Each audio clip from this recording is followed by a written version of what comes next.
Buenas noches, muchas gracias por estar acá, dándole vida a este centro cultural que pretende regresar sobre los grandes temas de nuestro país y al mismo tiempo proyectar la imagen de nuestro país al extranjero. En ese sentido, la conferencia de hoy, que concierne al periodo quizá menos conocido y menos valorizado en una cierta época de nuestra historia, es para nosotros fundamental, máxime estando en el centro de Lima, donde uno no puede no sentir los siglos del virreinato.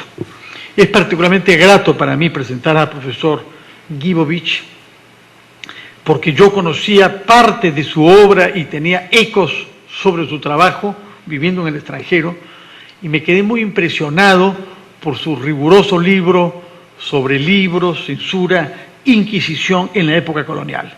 Creo que pocas personas saben como él qué se leía, qué se podía leer, qué no se podía leer, cómo circulaban los libros, cómo se producían los libros durante esos 3 siglos de nuestro virreinato. El tema, como sabemos, sigue siendo un tema mayor, porque lo que un país lee, aquello a lo que acceden sus ciudadanos, dice mucho lo que marca el horizonte mental sobre las personas que conforman esa sociedad. En ese sentido, yo quiero felicitar el trabajo admirable de penetrar la vida interior de los habitantes del virreinato, de nuestros compatriotas de esos siglos, que el profesor Guibovich viene realizando. No le quito más tiempo porque ha preparado una conferencia para nosotros. Le cedo la palabra antes de ceder la palabra a la sala para poder formular algunas preguntas. Muchas gracias por estar con nosotros, profesor Guibovich, y tiene usted la palabra. Muchísimas gracias al director, el señor Fernando Carballo, por la invitación, y gracias a todos por venir esta noche. Quiero empezar contando una anécdota. Hace años fui testigo de una escena singular en la ciudad del Cusco. En una céntrica calle, un niño había establecido un puesto de lectura de cómics. El puesto constaba de un par de hilos de nylon, de los cuales pendían los cómics, y un banco arrimado a la pared para asiento de los lectores. Existían 2 tarifas, 50 centavos por leer el texto y 25 por ver tan solo las ilustraciones. Desde que presencié esa escena, ha pasado mucho tiempo y aún me sigo preguntando cómo hacía el ingenioso niño para discernir quiénes leían y quiénes veían. Dicho de otra manera, cómo hacía para no ser engañado por los usuarios. Hoy, como en siglos anteriores, hay lectores capaces de codificar un texto mediante la interpretación de los signos y de leer las imágenes que complementan el texto. Pero también han existido los lectores que leen tan solo las imágenes. Textos e imágenes nutren la imaginación y la sensibilidad. Las formas de leer en los siglos anteriores no se diferenciaban mucho de las actuales.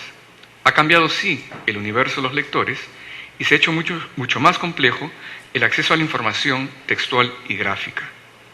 Aún así, es realmente fascinante para quienes nos dedicamos a estudiar la historia colonial indagar acerca de los libros, las formas de leer y los lectores de la época colonial, porque ello nos permite tomar conciencia de las continuidades y los cambios en las relaciones entre libros y lectores y del impacto de la lectura y del libro en el universo social. Esta charla es acerca de libros y lectores en la época colonial. Se trata de presentar un panorama general del tema, sobre el cual espero, o me gustaría, tener preguntas y resolver inquietudes una vez terminada su lectura. Empecemos por el principio, esto es, por explicar la procedencia de los libros.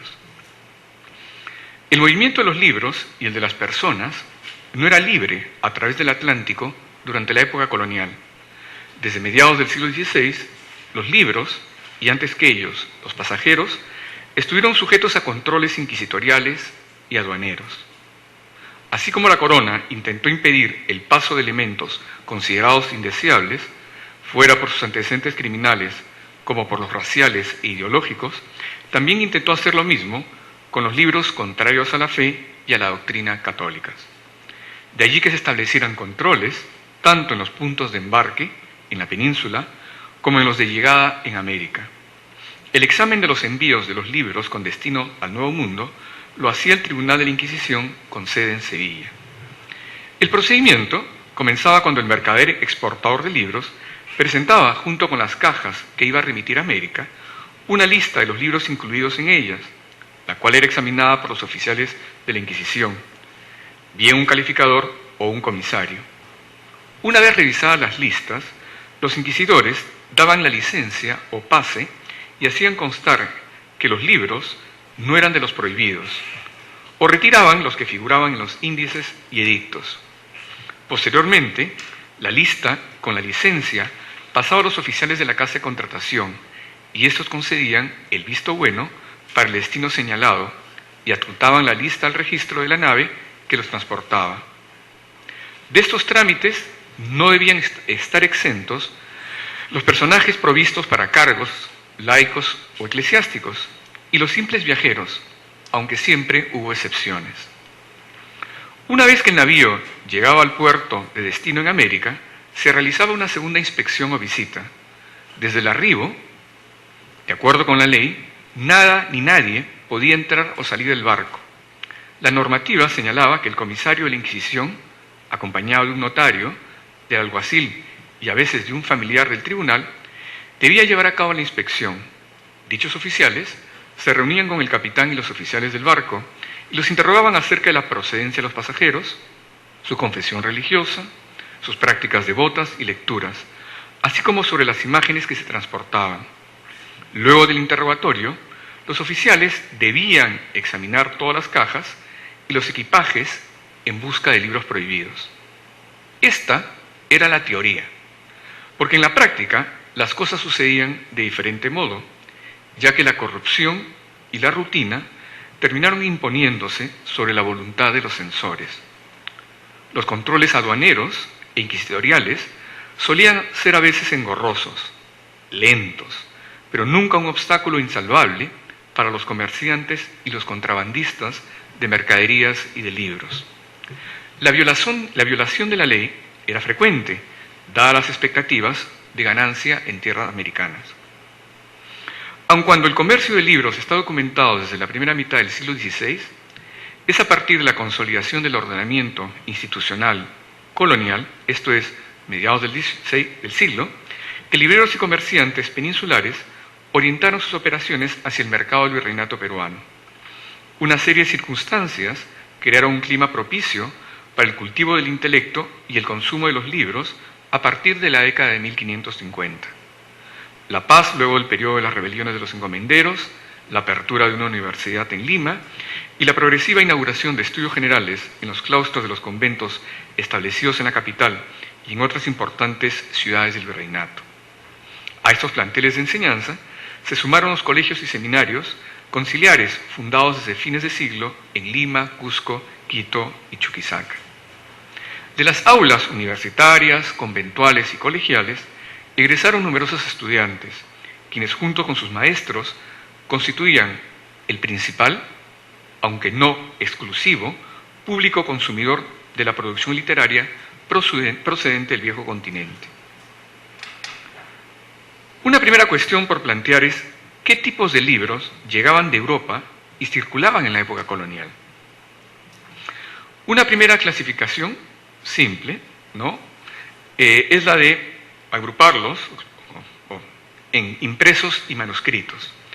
Los impresos, los fabricados con letras de molde, constituían la mayoría, ya que el mercado colonial, como dije antes, desde el siglo XVI, se volvió atractivo para los grandes centros editoriales europeos. En Lima, Cusco, Arequipa, Trujillo y otras ciudades del virreinato, el libro impreso que circulaba era mayormente el producido en Europa. En mucho menor proporción circulaba el libro producido por los talleres locales. La imprenta colonial fue una industria poco desarrollada, con una producción limitada, destinada fundamentalmente al mercado local.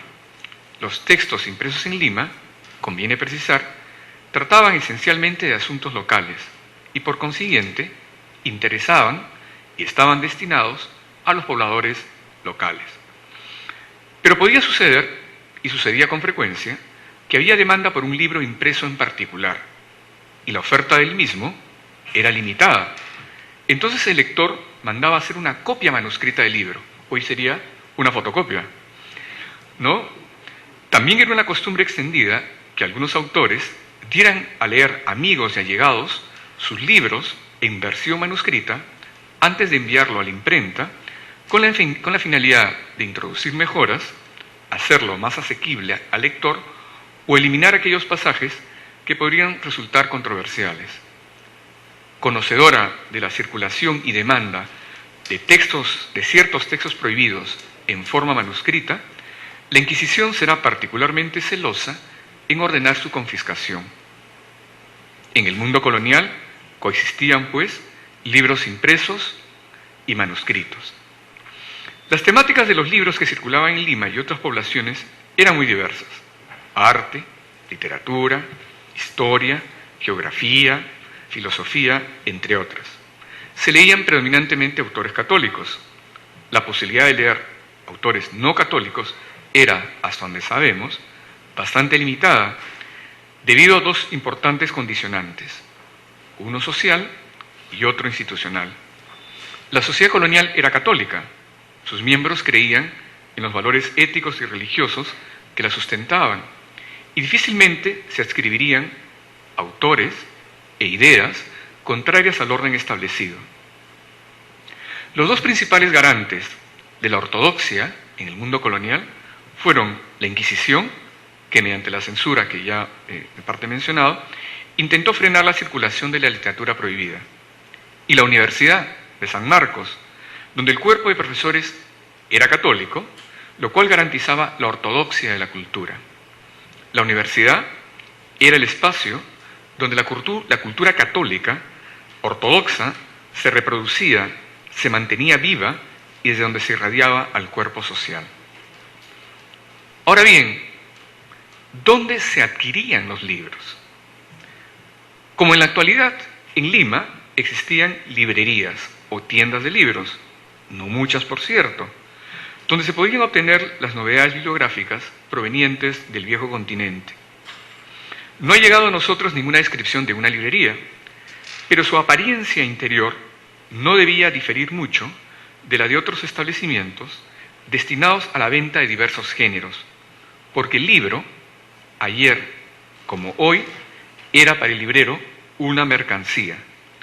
A diferencia de los establecimientos actuales, donde los libros se muestran empastados, en tiempos pasados los libros se expendían en rama, es decir, en pliegos sueltos. Una vez que el comprador decidía su compra, los pliegos del libro de su elección eran cosidos y pegados a una cubierta, usualmente de pergamino, pero también las podía haber de madera o de papel, ¿no? Y se añadían el nombre del autor y el título de la obra abreviados en el lomo de ella. Esta práctica es lo que explica que en los inventarios de algunas librerías del siglo XVII figura registrado, junto con los libros, un negro esclavo, librero, quien era el encargado de encolar y encuadernar el texto. Pero junto con estos establecimientos, que hoy podríamos llamar especializados, existían otros donde se expendían productos de muy diversa naturaleza, entre ellos libros. Así, junto con hilos, agujas, zapatos, era posible encontrar textos de gramática, religión, entre otras materias. Además de la compra en el mercado local, había la posibilidad de encargar libros a Europa, como en la actualidad se hacían pedidos a aquellos que retornaban o a los libreros establecidos en la península ibérica. También era dable servirse de los pedidos que hacían las órdenes religiosas para hacer los propios. A inicios del siglo XVIII, los jesuitas del Perú se abastecían de textos gracias a la bien montada red de adquisición de libros que existía entre los libreros europeos y la procuración en Cádiz. Mediante ella, a inicios del siglo XVIII, el dominico Joseph de Peralta solicitó libros para sí como para su hermano, Pedro de Peralta, el célebre hombre de letras. también existía, como en la actualidad, la posibilidad de comprar libros de segunda mano. Una vez fallecida una persona, los albaceas, con la finalidad de hacer cumplir las mandas testamentarias del difunto, ponían a la venta sus bienes. Las ventas eran públicas y los objetos, entre ellos los libros, eran vendidos a bajo precio.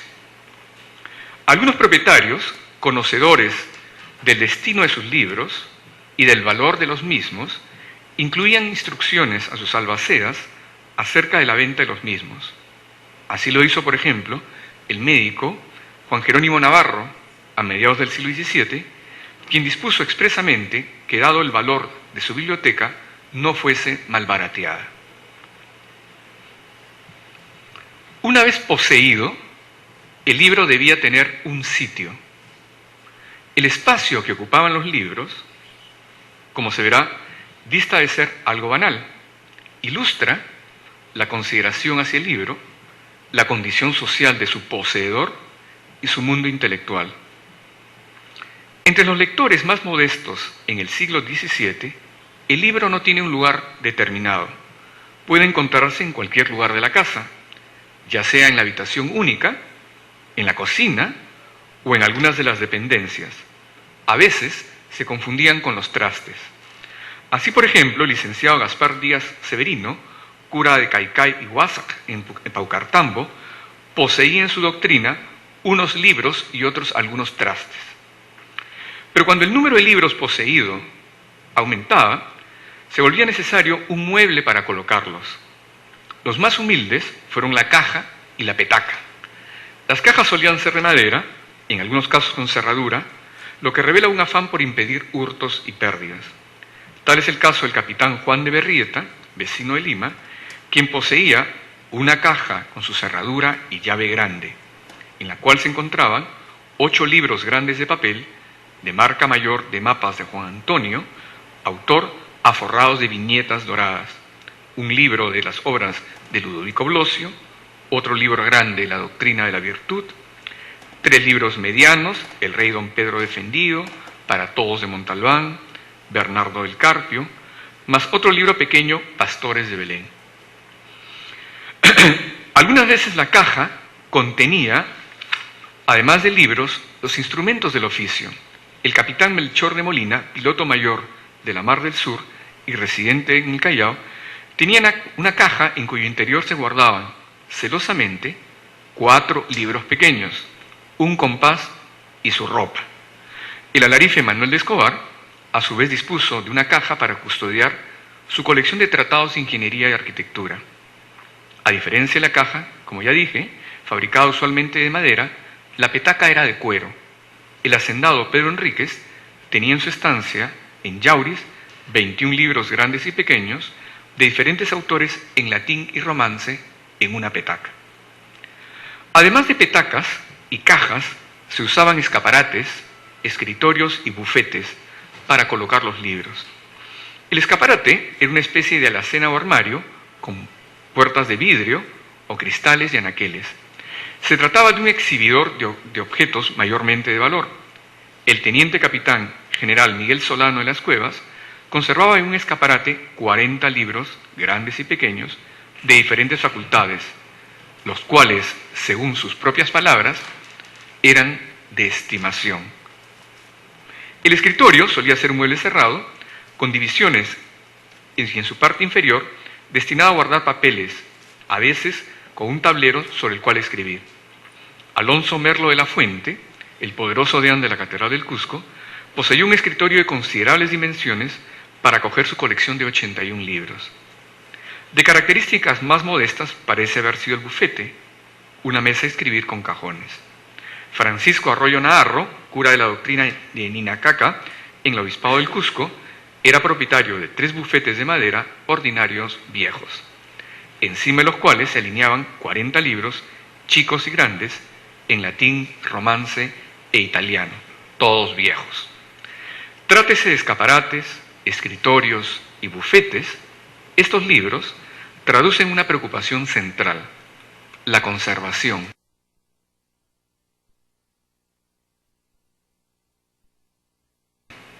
el libro es un objeto precioso que hay que preservar. Pero el mueble más frecuente, entre los destinados a la conservación y ordenamiento de los libros, ¿no?, es el estante.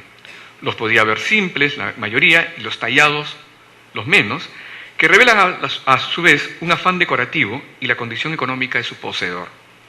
El clérigo Andrés de Mollinedo, comisario de la Inquisición en Cusco, tenía en su casa un estante grande de cedro tallado y una imagen en medio de Nuestra Señora de la Almudena, con su coronación y sus cajones que son siete con sus cerraduras y algunos libros en dichos estantes, unos relacionados al Tribunal de la Inquisición y otros al Convento de la Merced. En las ciudades del Perú colonial son raros los dueños de libros que disponen sus colecciones en una o varias habitaciones destinadas a su conservación o consulta. Tal costumbre es propia de los grandes coleccionistas. Tenemos el caso de Diego de Vergara y Aguiar, canónigo penitenciario de la Catedral de Lima y catedrático de Escritura de la Universidad de San Marcos, quien podía ufanarse de contar con una librería grande, muy escogida, así de escritura como de teología escolástica y moral y otras facultades, todo muy escogido, la cual se alojaba en el aposento de la sala. Adicionalmente, otros libros, casi 3 estantes, se ubicaban en la despensa. Así también los 1.750 volúmenes de la biblioteca de Fernando de Avendaño, arcediano de la Catedral de Lima y calificador de los Santo Oficio, se distribuían en varios estantes en 2 habitaciones. El motivo que lleva a conservar los libros en una sola habitación suele ser la vocación por el cultivo del intelecto. La colección de libros o librería, como se decía en la época, se aloja en el estudio, gabinete de trabajo para el hombre de letras, laico o eclesiástico. En este punto convendrá hacer un poco de historia. Según Georges Duby, el estudio o despacho aparece anexo a la alcoba en las casas toscanas a inicios del Renacimiento. En su lugar reservado y secreto, donde el padre de familia, entre otras cosas, redactará sus memorias, celosamente reservadas para su descendencia. En el siglo XV, la existencia del estudio está documentada en numerosos palacios italianos. Estos cuartos masculinos no tienen el monopolio de los libros, que se pueden hallar en otras habitaciones, pero allí se conservan los papeles familiares y los objetos de valor. En tales espacios, las cabezas de familia tuvieron recintos adecuados en los que podían aislarse y dedicarse a ocupaciones personales que les interesaban cultivar. El estudio es concebido, pues, como un espacio privado donde es posible el retiro íntimo. En el Perú colonial, dicho espacio es común entre los altos dignatarios de la Iglesia, en particular entre aquellos con aficiones intelectuales. Bueno, y al respecto hay algunas descripciones, ¿no?, de unos miembros de la época de la élite colonial, cultivadores del intelecto, que gustaban de particularmente decorar esos estudios, ¿no?, estos espacios. El único artículo que conozco sobre el estudio colonial lo publicó el padre San Cristóbal ya hace varios años, ¿no? ¿Quiénes poseían libros? Bueno, de alguna manera ya he respondido a esta pregunta, pero no está de más recordar. Eclesiásticos, juristas, médicos, principalmente, y artesanos en menor proporción, poseyeron libros. Ciertamente frailes y clérigos fueron los más importantes propietarios de libros y los más asiduos frecuentadores de la lectura. Los conventos de las órdenes religiosas se hicieron de grandes bibliotecas debido a que requerían de libros para sus estudiantes. Es poco lo que sabemos acerca de tales colecciones, algunas de las cuales, esquilmadas de muchas de sus joyas bibliográficas, aún existen. La única colección que ha sido estudiada es la del Colegio Máximo de San Pablo, ubicada en el actual local de San Pedro, acá a unos pocos metros. Desde fines del siglo XVI, la Biblioteca de San Pablo, ¿no?, el colegio jesuita, se fue formando gracias a las donaciones de particulares, y de aquellos que ingresaban a la orden, así como por compras en el mercado local, pero sobre todo por pedidos al mercado europeo. Periódicamente partían de Sevilla y más tarde de Cádiz, rumbo al Perú, importantes envíos de libros adquiridos en el viejo continente, por medio de una extensa red de libreros que ya he mencionado. Por ejemplo, en 1665, en un solo barco, llegaron 100 cajones de libros a Lima. En el Colegio de San Pablo se abrían las cajas, se seleccionaban los títulos de interés para la biblioteca principal del colegio y los restantes libros se distribuían para los otros colegios jesuitas al interior del virreinato. Sobre esto hay documentación en el Archivo General de la Nación. La Biblioteca de San Pablo, a mediados del siglo XVIII, lucía imponente y sin duda debía impresionar no solo a usuarios, sino también a visitantes. Constaba de 2 habitaciones o librerías, la común y la menor. Las paredes de la primera estaban recubiertas de estantes y sobre ellos 11 ventanas grandes proveían de luz y ventilación a la habitación. En los estantes se hallaban 9.224 cuerpos de libros. Conforme a una antigua tradición decorativa existente en las bibliotecas europeas, los jesuitas de San Pablo colgaron entre los estantes y el techo 21 lienzos de cuerpo entero de los escritores de la Compañía de Jesús. Esta serie pictórica, a manera de las galerías de hombres ilustres, exaltaba a los miembros más notables de la orden y al mismo tiempo constituía una forma de propaganda, ya que destacaba la tradición intelectual de los hijos de San Ignacio.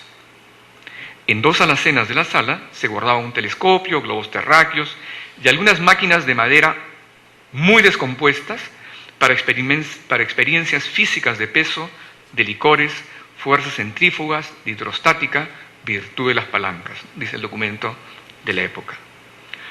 Aun cuando San Ignacio asignaba gran importancia al uso de los libros, en todas las instrucciones dadas por él a los estudiantes, no hay una mención al uso de la librería común. En todos los colegios, esta última, observa Mark Grover, era para el uso de los catedráticos y los sacerdotes ordenados. De la segunda librería, la librería menor en San Pablo, destinada al uso de los hermanos, no hay una descripción de su apariencia interior, tan solo se indica que contenía poco más de 3 centenares y medio de libros. En el inventario de la Biblioteca del Colegio de San Pablo, que hay una copia en el Archivo Histórico Nacional de Madrid, hay una referencia muy simpática, que es en la portería del convento, la portería del colegio, se había unos bancos y unas mesas de madera. Y de las mesas de madera había unos libros, y para evitar que los libros eran colocados para entretenimiento y lectura, la lectura de los que hacían la espera en la visita, pero algunos se llevaban los libros. Entonces, para evitar que se llevaran los libros, los jesuitas encadenaron los libros a las mesas. Entonces, en la descripción está, ¿no?, el detalle de los libros con cadenas, ¿no?, para evitar las malas tentaciones de algún lector interesado, ¿no? En 1767, los oficiales de la corona, encargados de tomar posesión de San Pablo, fue el año de la expulsión de los jesuitas, encontraron no solo en las 2 librerías antes mencionadas libros, sino también en los aposentos de los jesuitas. Algunos habían logrado acumular enormes colecciones de libros, bien por compra, o tomándolos del almacén o de la biblioteca. Es decir, tenían libros propios, iban al almacén, sacaban libros, o iban a la biblioteca, pedían un libro prestado y se quedaban con el libro, ¿no? Eso es bastante, en fin, una práctica un tanto contemporánea. Como dato curioso, cabe señalar que el número total de textos en manos de los religiosos, o sea, en las celdas, era casi igual al de la librería común, o sea, poco más de 9 millares. Los oficiales reales decidieron acumular todos los libros, junto con los provenientes de las otras casas de los jesuitas en Lima y del Colegio de Bellavista, en el comedor de los jesuitas. En suma, debido a esta diligente labor de acumulación, se lograron reunir en San Pablo 32.000 volúmenes. La organización de las colecciones bibliográficas de la Biblioteca de San Pablo y de otras bibliotecas jesuitas es imposible de ser reconstruida a partir de los documentos elaborados en 1767, ya que los encargados de realizar esto último no dejaron una descripción, ni les interesaba el sistema de clasificación u ordenamiento de los libros en los estantes. De la lectura del inventario se concluye que el registro de los libros se llevó de manera desordenada. Por lo tanto, carece de fundamento la afirmación de que la biblioteca estuviera organizada de una manera científica, como sostiene Luis Martín, por el solo hecho de que entre sus libros se hallaran copias de los catálogos de otras bibliotecas europeas. Es un hecho sí que los libros existentes en San Pablo eran de materias muy diversas: historia, lingüística, literatura, botánica, homilética, medicina, etc. Los había en lenguas clásicas y modernas. En suma, se trataba de una colección rica y valiosa. El interés de los jesuitas por contar con una colección bibliográfica actualizada los llevó a mantener su política de adquisiciones de libros incluso hasta poco antes de la expulsión. La Biblioteca de San Pablo, como las de otros colegios de la orden, contenía libros prohibidos, merced a que, desde el siglo XVI, los jesuitas gozaban de licencias para leer tales textos. Luego de la expulsión de la orden en 1767, a la Inquisición se le planteó la cuestión de si debía o no proceder con la confiscación de estos libros.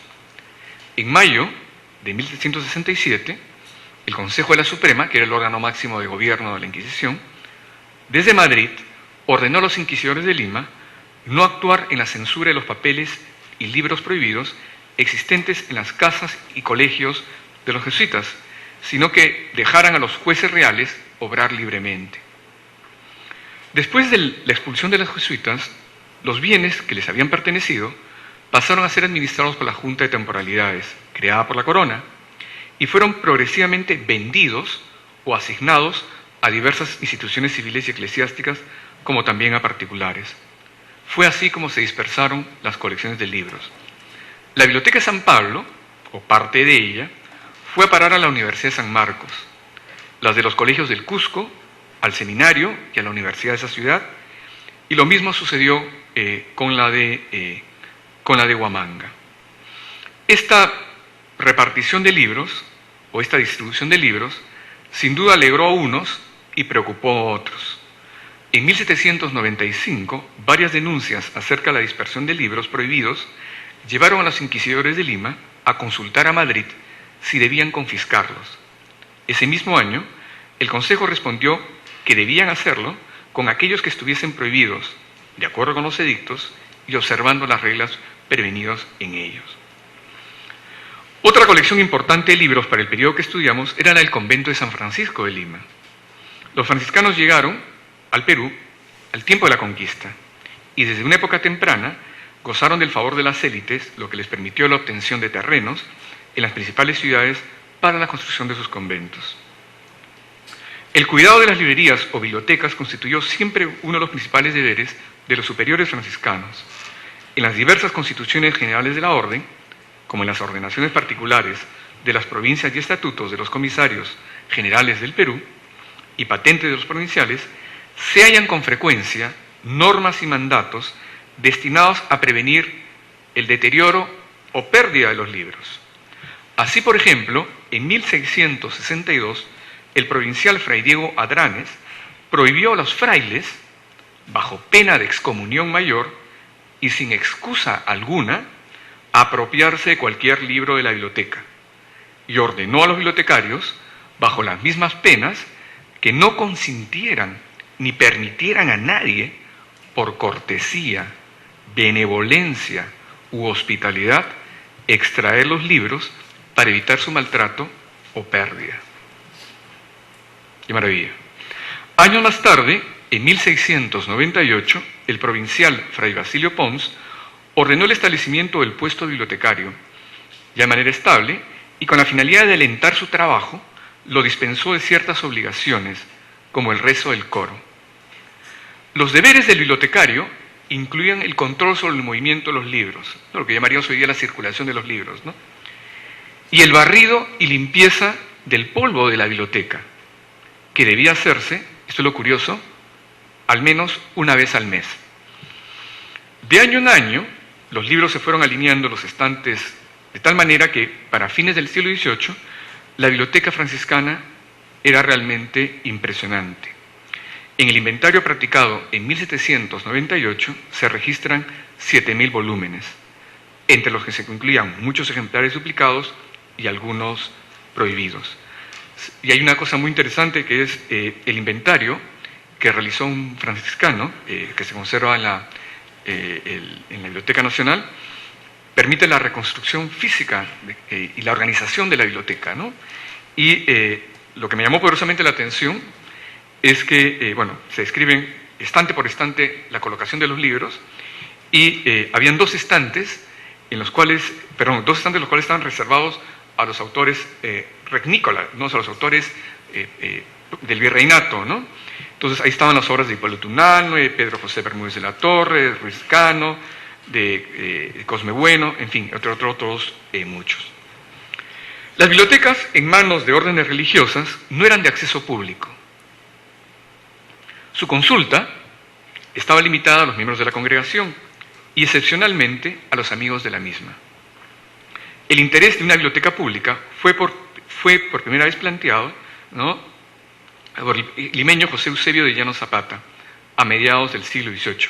Es muy interesante que Llano Zapata era un autodidacta, un limeño, que envía una carta al arzobispo de Charcas y le propone, a mediados del XVIII, organizar en Lima, sobre la base de algunas colecciones de libros y en manos de particulares, una biblioteca pública. Entonces, en esta carta que Llano Zapata le dirige al arzobispo de Charcas, hay una descripción bastante detallada, ¿no?, y en términos bastante encomiásticos del mercado del libro europeo en Lima, y le dice que, en fin, con la riqueza del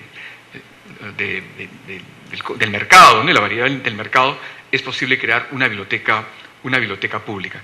Lo interesante es que uno lee en esta carta de Llano Zapata la propuesta de una biblioteca pública, y uno tiende a pensar que biblioteca pública, que Llano Zapata estaba pensando en una biblioteca en términos modernos, es una biblioteca destinada al público en general, pero no. De acuerdo con el pensamiento de la época, la biblioteca pública estaba destinada a un público erudito, laico fundamentalmente, ¿no?, pero un público erudito. Entonces, la primera biblioteca pública que se establece en Lima es la Biblioteca Nacional, ¿no? Entonces, pasarán varios años hasta, el proyecto de Llano Zapata quedó como tal en proyecto, como tantos proyectos culturales en nuestro país, y es tan solo con la apertura de la Biblioteca Nacional, que tiene una vida bastante accidentada en el XIX, que podría ser tema de otra charla llena de anécdotas, trágicas todas, es que se abre una biblioteca al acceso de la comunidad. En el mundo colonial, la cultura del libro es patrimonio fundamental, pero no exclusivo, de los grupos peninsular y criollo. ¿Estuvieron los indios ajenos a la cultura del impreso? Ciertamente no. Pero una vez más, la posesión y lectura de los libros fue frecuente entre los miembros de la élite indígena. El 30 de diciembre de 1773, el curaca de Tinta, José Gabriel Condorcanqui, acudió a la Real Aduana de Lima para solicitar una certificación con la finalidad de que el guardia de la Portada de Barbones, uno de los varios accesos en la muralla que rodeaba la ciudad capital, no le demandase el pago de impuestos por el equipaje que llevaba consigo a su retorno al Cusco, ya que contenía objetos de uso personal. Ese mismo día, el oficial de la Real Aduana expidió la certificación y Condorcanqui pudo dejar Lima sin ningún inconveniente. Este rutinario trámite administrativo es de enorme interés histórico, porque ha permitido confirmar documentalmente la presencia de Condorcanqui, el futuro líder de la mayor rebelión indígena de la época colonial en Lima, y su interés por la lectura. Muestra de esto es la presencia entre los bienes declarados en la aduana de una encomienda de libros y una obra de Garcilaso. La posesión de libros en manos de curacas está mejor documentada para el siglo XVIII que para el siglo XVII. Otro grupo de indígenas que tuvo acceso a la cultura del impreso fue el de los fiscales de doctrina, aquellos que tenían la función de ser custodios del cumplimiento de las prescripciones religiosas por parte de la población nativa. Eran alfabetos y gozaban de acceso a la cultura eclesiástica y jurídica impresa, y se sirvieron de ella para hacer reclamos, defender sus derechos y desafiar los poderes constituidos.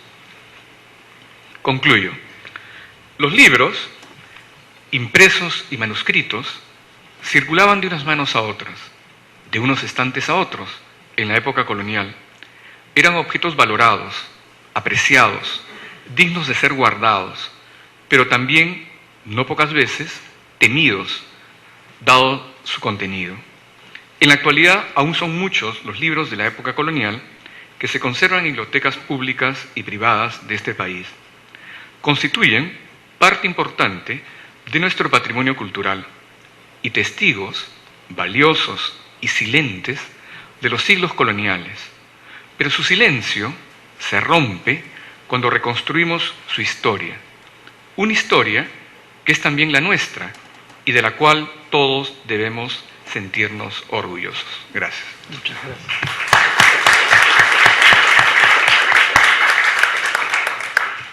Muchas gracias, profesor Guibovich. No sé si hayan preguntas en la sala ahora. Por favor, señor. Buenas noches. Quisiera saber el motivo de la expulsión de los jesuitas y si se tiene idea de cuál fue algún texto bilingüe de español y quechua. A ver, le he entendido la primera parte, pero la segunda parte no la he entendido. ¿Qué es lo que interesa en particular? Los primeros textos conocidos en idioma bilingüe, ya sea español y quechua.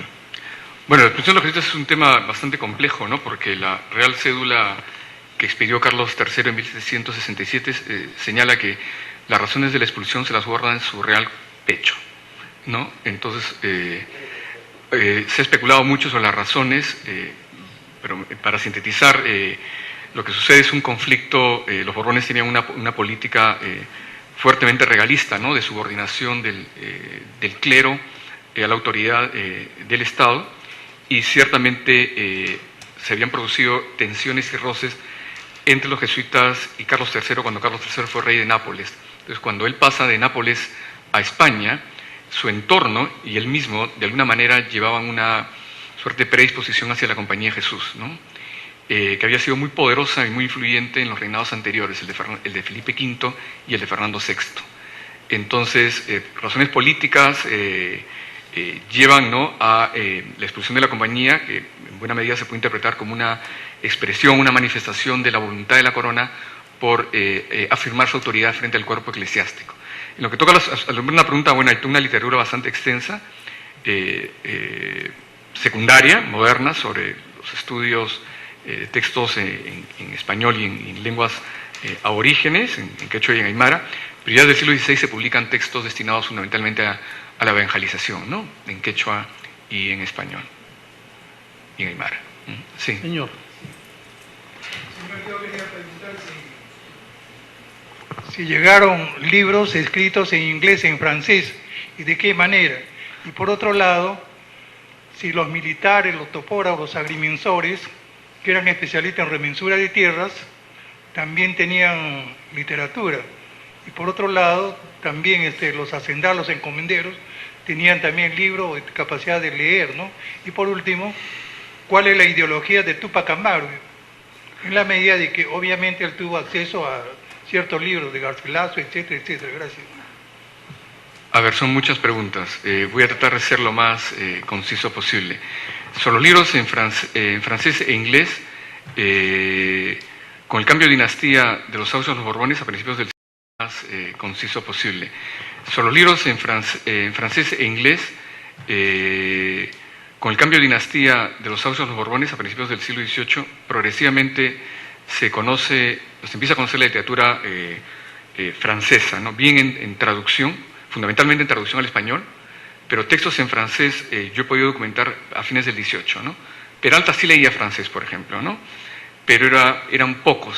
O sea, la mayor presencia de textos en francés, no traducidos al español, es de fines del 18 y los textos en inglés, muy pocos he encontrado a principios del 19. ¿Cuáles eran las vías de ingreso a esta literatura? Bueno, una de las formas, bueno, que no lo he mencionado acá, de introducción de libros era en el equipaje. O sea, la gente traía su maleta y eso sí, los inquisidores o los agentes de aduana nunca abrían la maleta. Entonces, por ahí fue una de las vías en las cuales se ingresaban textos, ¿no? De ahí que a fines del siglo XVIII hay una consulta entre el virrey y los inquisidores, en la cual el virrey recomienda a los inquisidores que se examinen los equipajes, ¿no? Porque es una de las vías por las cuales se introducían textos. Había cierto control, no muy exhaustivo, sobre los envíos de mercaderías, ¿no? Los pedidos de los libreros, las importaciones de libros, pero los equipajes de los pasajeros pasaban, ¿no? Y sobre los agrimensores no existía la carrera de agrimensor en la época colonial, ¿no? Eso es muy del siglo XIX. Entonces, ¿quiénes se encargaban de las tareas de la última agrimensura? Funcionarios de la corona. Entonces, en la medida que tenían un interés por la lectura, podían como no podían o no tener libros, ¿no? Sí. Perdón. Sí. Bueno, sería tema de otra charla, ¿no? O sea, nos saca un poco del tema. Señora.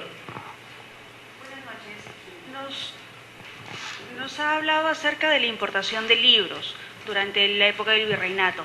¿Podría hacernos algún comentario tal vez acerca de la exportación, ya que tuvimos aquí la primera imprenta? Tal vez qué vías tenía o qué destinos. Buena pregunta. En verdad la producción local era muy limitada.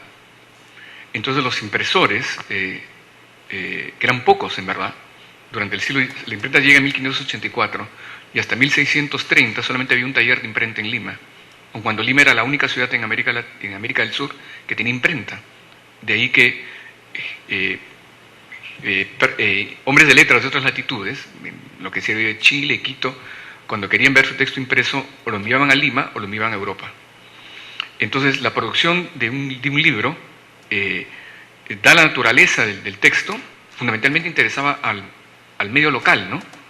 Entonces, qué sé yo, una descripción del terremoto o un tratado sobre política colonial, etcétera, fundamentalmente interesaba al público local.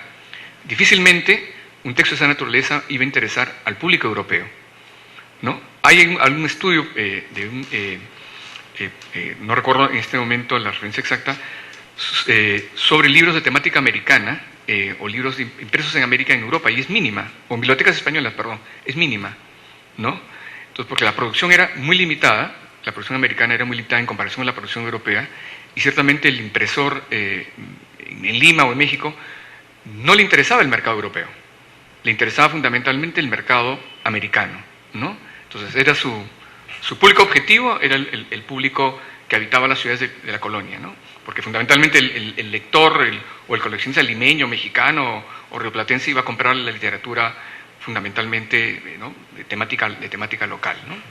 Entonces, a los comerciantes europeos, a los libreros europeos, sí les interesaba el mercado americano.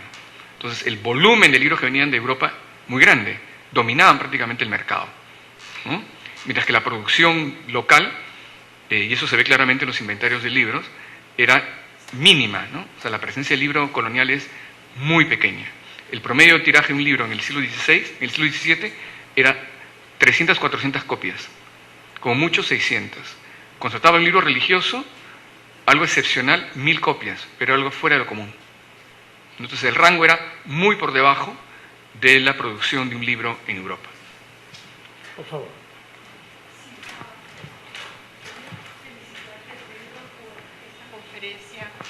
Tan erudita, tan bien documentada, que verdaderamente, y en un ámbito también tan cercano donde estos libros se custodiaron en la época colonial.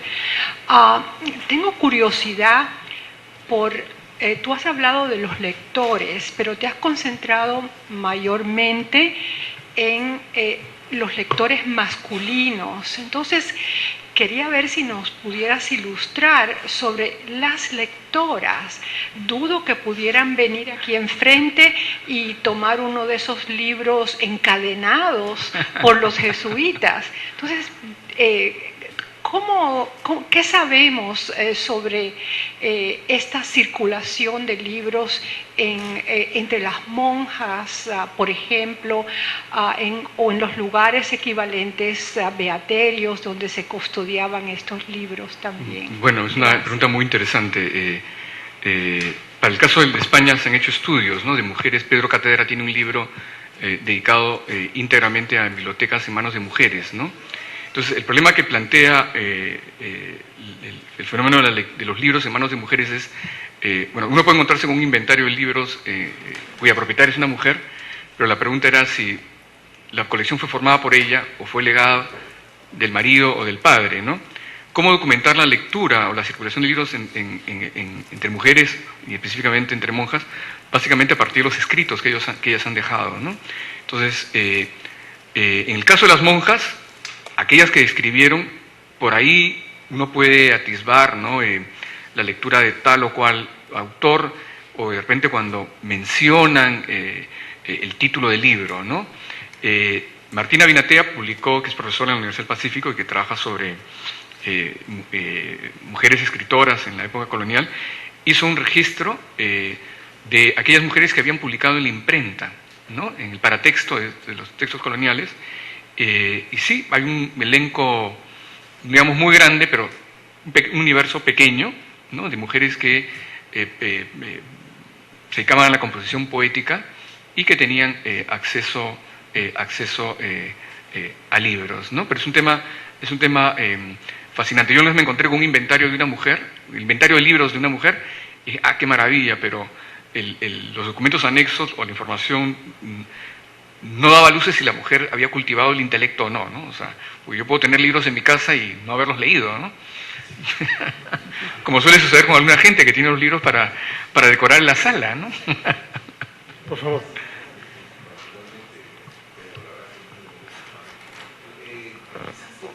Amarilis, ¿no? Claro.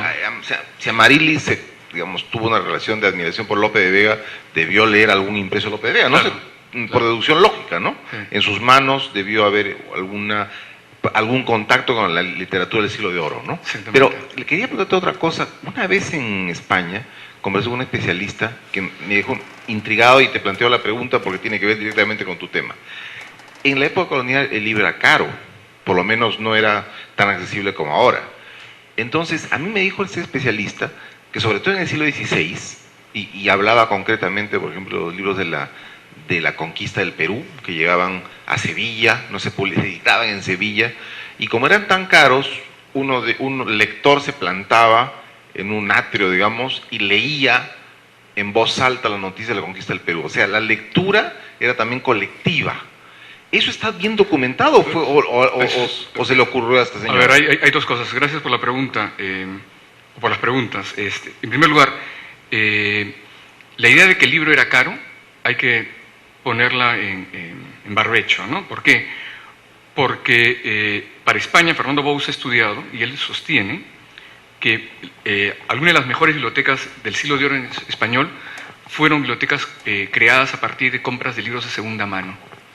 Entonces, en las almonedas de bienes, hay muchos expedientes de almonedas en el Archivo General, en el Archivo Arzobispal aquí en Lima, ¿no? Los libros los remataban a precios increíbles, ¿no? Pero por reales prácticamente, o de repente en bloque. Salía el esclavo pregonero gritando por los portales de la Plaza de Armas y pasaba alguien y la compraba al peso prácticamente, ¿no? Como hoy en día a veces, ¿no? Hace poco me enteré que la biblioteca de un profesor, no voy a mencionar su nombre, Azol el libro, ¿no? Y el año pasado salió a la venta la biblioteca de un profesor conocido mío, 5 soles el libro, ¿no? Y yo compré cosas increíbles realmente. Entonces, en la época colonial también se vendía, había un enorme mercado del libro de segunda mano. Entonces, aquello de que el libro era caro es relativo, ¿no? Es relativo. Claro, como hoy en día el libro recién impreso, el libro importado, antes tenía un costo, ¿no? Pero circulaba una gran cantidad de textos de segunda mano, ¿no? Y por otro lado, respecto a la lectura en voz alta, bueno, habían lectores activos y lectores pasivos, ¿no? El lector activo es el que, ¿no?, como la mayoría acá, en fin, podemos leer el texto, somos capaces, somos alfabetos, pero aquel que sencillamente escuchaba, y sobre eso hay algunas referencias en los papeles de Inquisición, que iban en el camino y uno iba a caballo leyendo el libro, o uno le leía el resto, porque a veces el resto o no sabía leer o no quería leer, ¿no? Entonces le resultaba entretenido que otro le leyera, ¿no? Entonces yo he publicado un artículo sobre las lecturas de los judeoconversos acá en el siglo XVII, y donde ahí se puede documentar esta práctica, ¿no? Y está entre uno que lee y el resto que escuchan. Para el siglo XIX hay más documentación. La práctica de leer el periódico, por ejemplo, ¿no? En el seno familiar, que estaba bastante extendida, ¿no? Era un medio de sociabilización, ¿no? El interior de ciertas familias, ¿no? La práctica de alguien leía el periódico y el resto escuchaba. Yo quisiera permitirme también hacer una pregunta. Yo recuerdo haber leído en su libro que los libros, en su tesis, ¿no?, más censurados eran sobre temas doctrinales o sobre astrología. Parece que era un tema importante a ser perseguido. Pero yo quisiera saber si también la ficción literaria, usted habló de literatura como bellas artes, si la ficción literaria, si novelas, cuentos, han sido objeto de censura y si ha habido en el momento prohibición genérica de la ficción en América Latina. En el Quijote, por ejemplo, circuló mucho las novelas, lo que se puede llamar las primeras novelas de lengua española. ¿Han circulado acá? ¿Han sido toleradas, promovidas, practicadas? Bueno, aquí está un especialista, Raquel Chan. La literatura del siglo de oro circuló muchísimo, ¿no? O sea, desde época muy temprana, la poesía, la épica, el teatro, en fin, muchísimo circuló. Claro, la Inquisición actuaba sobre el libro impreso, ¿no? Entonces, si por ahí un lector celoso encontraba un pasaje que consideraba que podía ser denunciado, iba con el libro impreso donde los calificadores y denunciaba el libro, ¿no? Entonces, eso era algo que quedaba a discreción del lector. Entonces, en algunos casos, creo que es el caso de Lazarillo, ¿no?, que es castigado,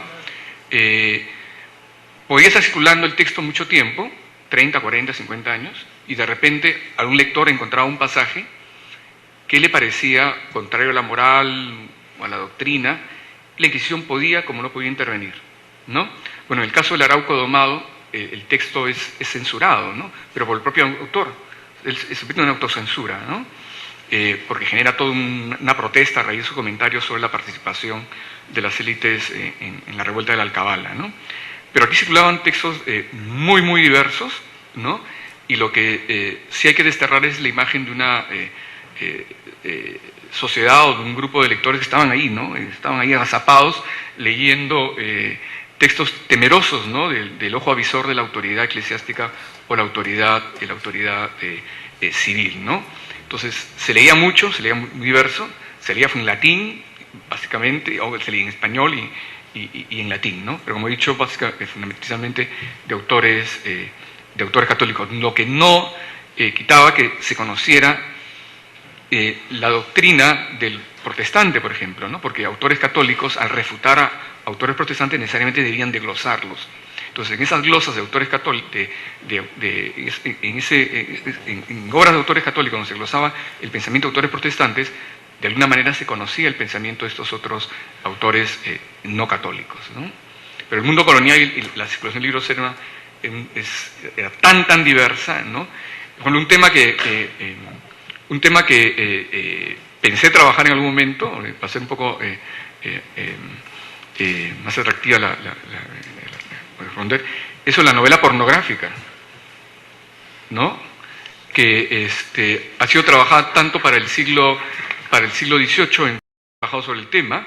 Aquí en Lima circulaba literatura, no sé cuánto, pues no he trabajado el tema, circulaba alguna, pero no mucha, y en 1813, cuando se suprimido el Tribunal de la Inquisición, se llevó a cabo un inventario muy detallado de los libros que estaban almacenados ahí para ser quemados, ¿no? Felizmente no fueron quemados, sino que fueron descritos con mucho detenimiento por los oficiales de la corona, y eso lo voy a publicar próximamente, ¿no? Y hay algunos textos ahí considerados en la época pornográficos, ¿no? Hay una novela que se llama El Sofá, cuento moral, ¿no? Y otras cosas por ahí que no voy a entrar en muchos detalles, ¿no?